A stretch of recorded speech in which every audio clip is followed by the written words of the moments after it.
Aujourd'hui, je vais parler de trois sujets. Je vais parler de la finance, plus précisément de la bourse. Je vais parler aussi de géopolitique et je vais parler de la technique de la sécession. C'est comme ça que je l'ai appelée. C'est une technique psychologique qui est utilisée autant au niveau individuel qu'au niveau international, etc. Et donc ce sont des schémas répétitifs qu'il est important de reconnaître pour les empêcher de se manifester. Donc voilà, je vais commencer par la bourse. En fait, il faut bien comprendre que nous ne sommes pas dans une société pluraliste et éducatrice. Nous sommes plutôt dans une société financière. C'est le propre même du capitalisme. Donc il faut bien comprendre comment fonctionne une société financière. En fait, ce qui est coté en bourse existe pour une société financière. Ce qui n'est pas coté en bourse n'existe pas. Donc vous allez me dire, oui mais les travailleurs, ils existent quand même pour la société. Oui mais en tant qu'objet. C'est-à-dire qu'un travailleur dans une société financière, c'est un jeton de casino. Ce n'est pas un sujet. Pour être un sujet dans la bourse, il faut être coté en bourse. Donc il faut être une entreprise ou quelque chose comme ça. Et donc à ce moment-là, quand vous êtes coté en bourse, vous devenez sujet parce que vous êtes un joueur. Donc vous jouez dans le grand casino de la bourse. Et il faut bien comprendre un truc, c'est que un casino, il a un ou plusieurs patrons. Et les casinos, ils sont faits pour être gagnants. C'est-à-dire que ceux qui veulent construire un casino ou en ouvrir un, etc., ils vont engager des mathématiciens pour, dans la proportionnalité, dans la durée, être sûr d'être toujours gagnant. Donc vous, quand vous jouez au casino, si vous jouez à court terme, vous pouvez être gagnant, mais à long terme, vous serez toujours perdant. Et le casino est fait de telle manière que ça vous donne envie de rester et ça vous fait culpabiliser de partir trop vite. Et ça joue en faveur du casino. Par exemple, les casinos, il y a des belles couleurs dedans, il y a un bar pour aller prendre un verre, on s'installe plutôt comme si on allait rester un peu de temps au jeu, et on n'est pas là à jouer 2 minutes puis à s'en aller. Donc voilà, c'est une genre d'ambiance qu'on installe, c'est une matrice qu'on installe dans laquelle on met les gens et on leur fait croire que ils sont les bienvenus, que c'est eux qui sont servis, on va dire, alors que finalement, c'est pour leur prendre leurs sous. Et donc voilà, d'ailleurs, si vous gagnez trop souvent au casino, vous risquez d'avoir des problèmes. Voilà, ils vont pas vous laisser faire. Ils vont dire oui, ok. C'est normal, c'est le contrat comme ça que tu puisses gagner, mais si tu gagnes trop, ça veut dire que tu as une technique où tu triches ou je sais pas quoi, donc ici c'est un business, c'est pas un bon contact, donc tu te casses et tu reviens plus jamais ici. Donc voilà, ils vont dire ça. Donc c'est un peu ça le casino. Et donc la société financière, c'est comme ça qu'elle fonctionne aussi. Et donc il faut bien comprendre que quand il y a des conflits, dans le casino, le conflit fait partie du gain pour le casino. C'est-à-dire que quand des joueurs jouent entre eux à des jeux, c'est le casino qui essaye de gagner de manière transcendantale par rapport aux parties qui sont des petites matrices dans la grande matrice du casino. Et donc en fait les conflits sont des petites matrices dans la grande matrice de l'organisation sociale au niveau mondial. Et donc même au niveau géopolitique, quand vous avez des conflits nationaux, ça profite à des financiers qui sont transcendantaux de ces conflits parce qu'ils peuvent spéculer dessus. Donc voilà, j'introduis ça comme ça pour qu'on comprenne un peu les techniques. Et aussi dans le casino, vous avez des gens qu'on appelle des croupiers et ils participent aux petites matrices. Donc ça veut dire qu'ils jouent dans les jeux. Et donc vous avez des infiltrés dans la société financière, dans tous les statuts sociaux, qui rendent compte aux grands financiers transcendantaux. Voilà, donc c'est comme ça que s'organise la société financière. Et les plus puissants de ce monde, c'est des gens qui sont au-dessus de la bourse, c'est-à-dire qui sont l'équivalent de patrons de casino. Et comme au niveau hiérarchique, vous avez toujours les patrons des patrons. Par exemple, pour les supermarchés, vous pouvez avoir un directeur de supermarché, mais vous avez le directeur des directeurs, par exemple. Donc voilà, il y a un directeur d'un seul supermarché, puis vous avez le directeur de 10 supermarchés. Donc lui, il est le chef des 10 directeurs. Et vous remontez la hiérarchie comme ça, jusqu'au-dessus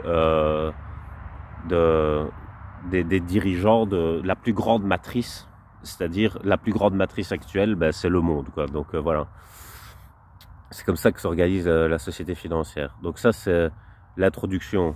Alors, je vais parler de la technique de la sécession.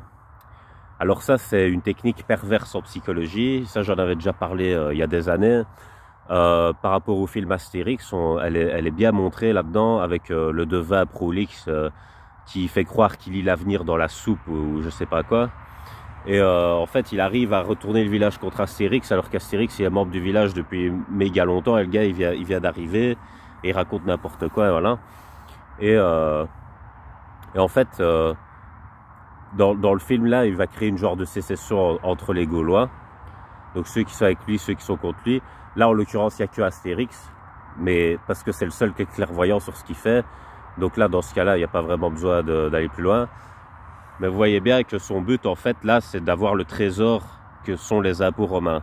Et les Gaulois, ben, ils vont avoir des problèmes avec les Romains après, parce que justement, l'impôt a été pris et qu'eux, ils n'ont pas payé leur part ou quelque chose comme ça. Donc voilà, c'est pour résumer, mais c'est cette technique-là. J'avais dit une autre technique aussi qui peut exister dans le quotidien. Vous avez par exemple une personne perverse qui va aller trouver A et qui va dire à A, ouais, B a un problème avec toi, blablabla et tout ça. Et puis après, il va aller trouver B et il va dire à B, ouais, A a un problème avec toi, etc. Et voilà. Et en fait, au départ, il n'y avait aucun problème entre A et B. Peut-être même ils s'entendaient. Soit ils s'entendaient, soit ils se connaissaient pas. En tout cas, il n'y avait pas de problème. Mais depuis que la personne perverse est intervenue dans son sale plan pour aller chercher le trésor, donc c'est une forme de diversion, A et B vont entrer en conflit. Alors, par exemple, A, il a un sac, justement avec un trésor, entre guillemets. B a un sac avec un trésor, entre guillemets. Donc A et B entrent en conflit, ils se concentrent sur le conflit. Donc leur attention est portée sur le conflit. Qu'est-ce qui se passe? Ils laissent leur sac en libre service. Que fait le pervers? Le pervers, on peut l'appeler C si vous voulez. Ben C, il vient et il prend le sac de A, il prend le sac de B, il se barre. Et quand A et B ont fini de se battre, ils se retournent et ils voient qu'ils ont chacun perdu leur sac. Donc voilà, et c'est trop tard. Et donc ça, c'est la technique de la sécession. En fait, la technique de la sécession, elle peut être utilisée sur un individu. Donc on va essayer de schizophréniser un individu en le rendant conflictuel avec lui-même par des incohérences pour essayer de lui prendre quelque chose. Et donc quand on vous fait ça, c'est pour ça qu'on le fait. Donc vous devez être alerte sur ça. Alors à l'international, ben, qu'est-ce qu'on va faire? Ça va être la même chose, mais à l'intérieur d'une nation. On va créer une sécession dans une nation et ça va être une guerre civile entre une partie pour et une partie contre. Et c'est chaque fois comme ça. C'est toujours la même technique. Et pendant le Covid, c'est pour ça qu'on peut soupçonner qu'il y a eu un plan financier pour le Covid. Ça a été la même technique, c'est-à-dire qu'il y avait les pro-vaccins et les anti-vaccins. Et il n'y avait pas de logique transcendantale qui permettait de trouver une issue au rapport conflictuel. Et donc, on balançait beaucoup d'incohérences par rapport au fait d'être assis debout, je sais pas quoi. Enfin, il y avait plein de conneries comme ça. Et on voyait bien, il faut toujours se poser la question dans ce genre de cas, les gens, c'est à qui profite le crime.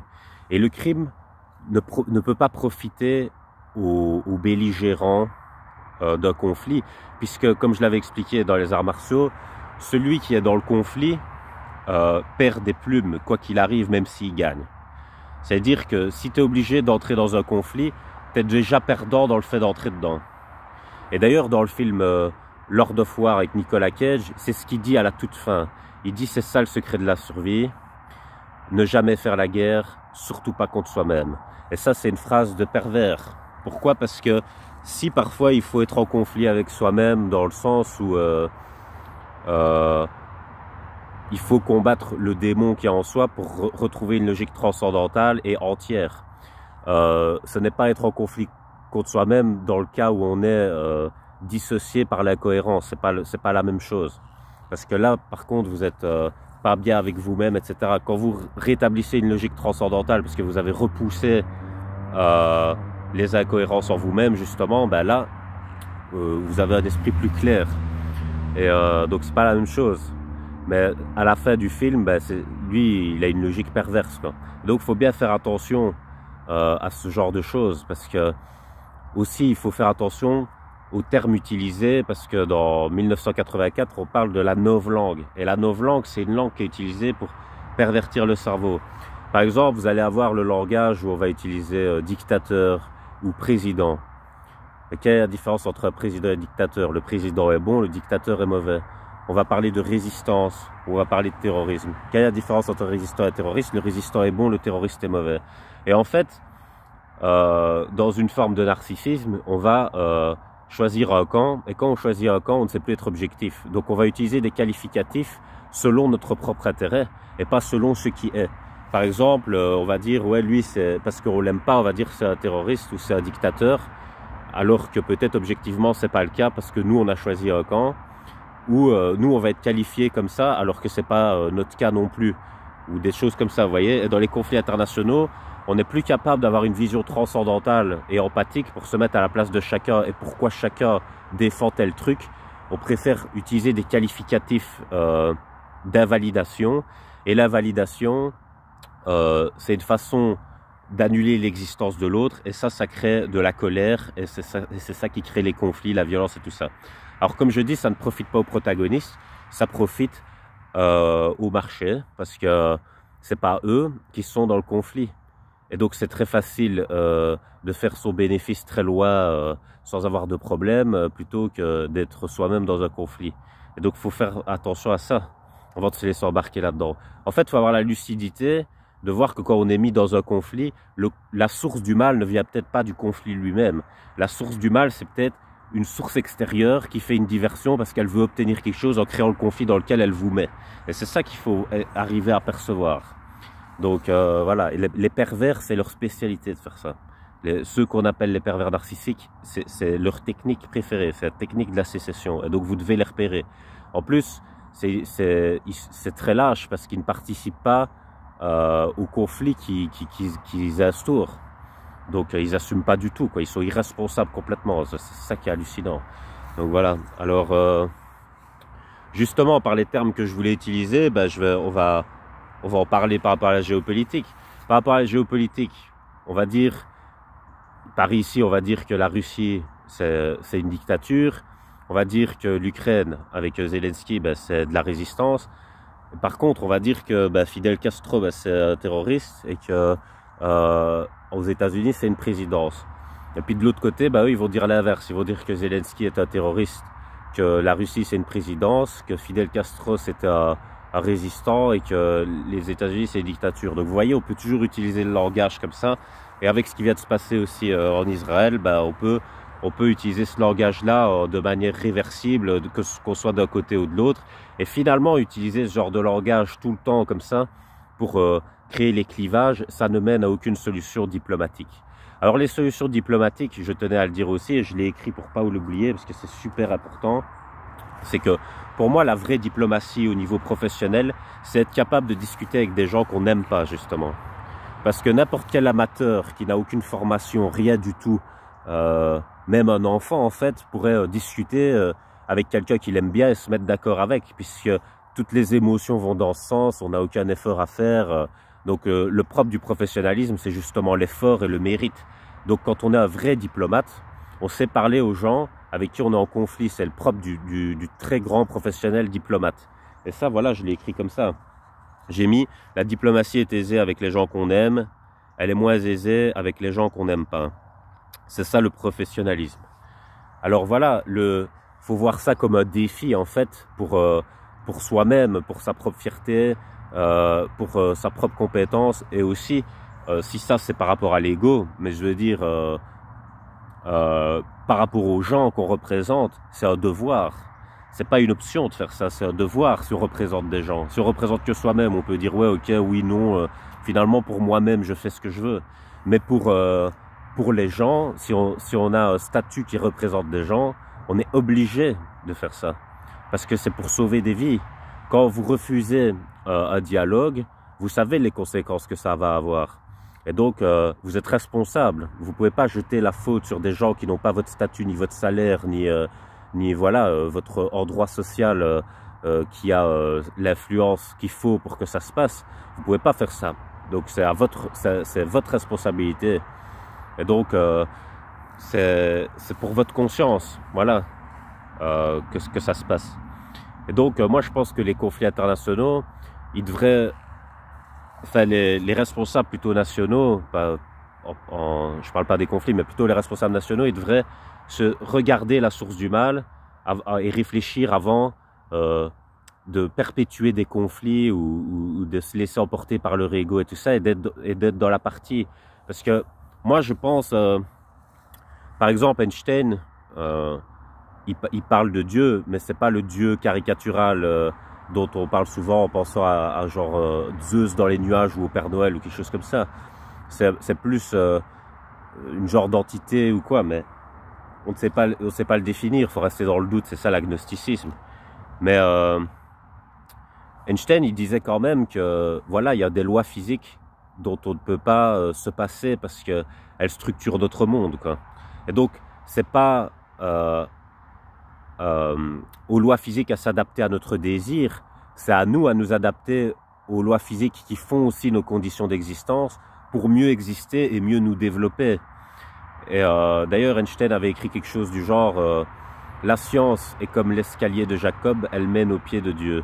Et en fait, finalement, c'est ça qu'il faut regarder. Quand on monte sur l'échelle transcendantale, on obtient une clairvoyance des choses qui est bien plus qualitative que quand on descend justement dans la division et le clivage et qu'on se met dans une partie où finalement on est atteint de cécité, quoi.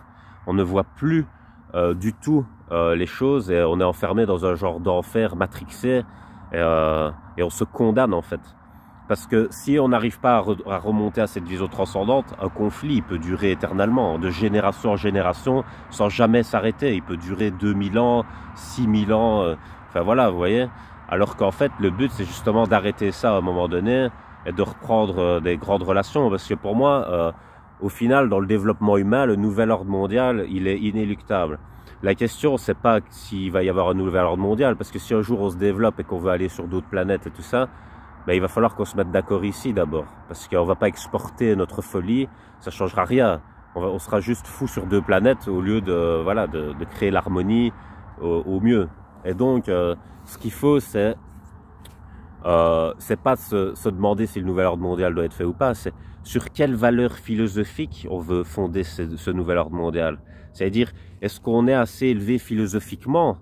Est-ce qu'on est capable de créer les structures internes et des ramifications pour solidifier la structure? Parce que comme je dis, c'est un peu comme la tour de Babel. Quand on veut ériger une tour, il faut une structure à l'intérieur pour qu'elle tienne. D'ailleurs, on apprend ça en techno en première année. Enfin, c'est l'équivalent de la 6e en France, mais voilà. En première année ici, on doit faire une tour de paille qui doit tenir quand on met une éponge mouillée dessus. Elle doit tenir 30 secondes, 1 minute, je sais plus, voilà. Mais ça fait longtemps. Mais pour que la tour de paille elle tienne, tu dois pas mettre 3 tubes comme ça juste pour la mettre en l'air, et puis parce que sinon, quand tu mets l'éponge, elle s'écroule ta tour. Donc tu dois renforcer les structures, tu dois faire des diagonales, des trucs, tu dois bien renforcer les structures. Et donc, si vous voulez créer quelque chose de global comme ça, comme le nouvel ordre mondial, vous devez renforcer les structures philosophiques. Et c'est pas en faisant des caricatures de diplomatie comme ça, en pensant avec son ego et en pensant qu'il y a des intérêts à l'avarice et tout ça, qu'on peut créer ce genre de structure. Donc, ça demande de la bonne volonté, de la vraie réflexion. Et voilà, sinon, on peut pas y arriver. Voilà, donc c'était ça le message d'aujourd'hui. Voilà, je pense que j'ai terminé.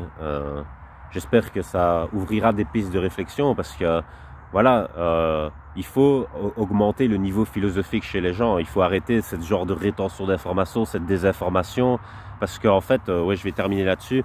Je l'avais déjà dit il y a longtemps, mais quand on est déstabilisé intérieurement, déséquilibré, c'est-à-dire, il y a 2 émotions principales qui vont naître, c'est la peur et la haine. Et en fait, ça, c'est la même émotion. Elle porte 2 noms différents. Pourquoi? Parce que c'est la même différence qu'entre l'extérieur et l'intérieur. C'est qu'une question de perception. En fait, la haine, c'est de la peur projetée à l'extérieur. Voilà. Et la peur, c'est de la haine projetée à l'intérieur. Et donc, en fait, quand les relations sont déséquilibrées, on alterne comme ça dans un effet de balancier qui est complètement abusif et instable entre haine et peur. Et finalement, ça ne résout jamais rien parce qu'on ne fait qu'alterner dans ces mauvaises émotions, que ce soit dans un corps ou dans l'autre, et ça ne change rien. Donc le but, c'est de retrouver l'équilibre pour annuler ces deux émotions qui viennent justement de cette déstabilisation interne et externe. Et quand on retrouve le point central, ça disparaît bizarrement. Et donc c'est ça le but. C'est à ça qu'il faut arriver. Mais pour ça, il faut arrêter aussi la source qui provoque cette déstabilisation. Pour ça, il faut la repérer et il faut lui mettre des limites. Voilà. Donc, j'ai terminé. Je vais vous laisser sur ça. Passez une bonne soirée.